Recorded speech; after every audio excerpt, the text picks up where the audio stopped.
προετοιμασία εκτυπώσεων, έλεγχος και εκτύπωση, αντικείμενα εργασίας, εφαρμογή αυτόματης εκτύπωσης της γραμμής τίτλου σε κάθε σελίδα ενός εκτυπούμενου φύλου εργασίας.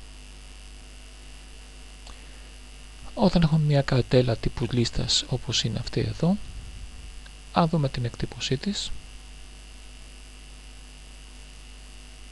είναι η πρώτη μας σελίδα, η δεύτερη σελίδα.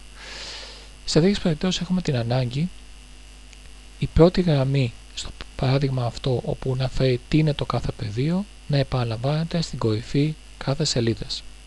Για να το κάνουμε αυτό, πάμε στην κορδέλα διάταξη σελίδας, στην επιλογή τίτλοι εκτύπωσης.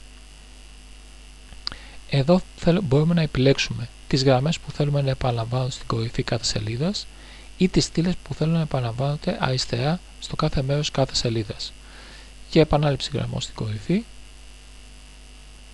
πάμε και δείχνουμε ποια γραμμή θέλουν να επαναλαμβάνεται.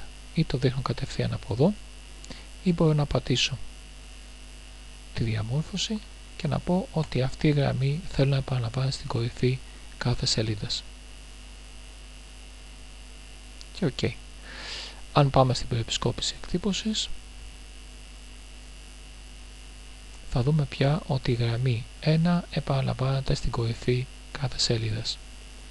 Αν το φύλλο μας είχε πολλά πεδία και θέλαμε οι στήλες A, B, C να επαναλαμβάνονται στο αριστερό άκρο της κάθε σελίδας, όμοια πηγαίνουμε από την κορδέλα διάταξη σελίδας τίτλοι εκτύπωσης και λέγαμε επανάληψη στυλών αριστερά και δείχναμε ποιες στήλες θέλουμε να επαναλαμβάνονται.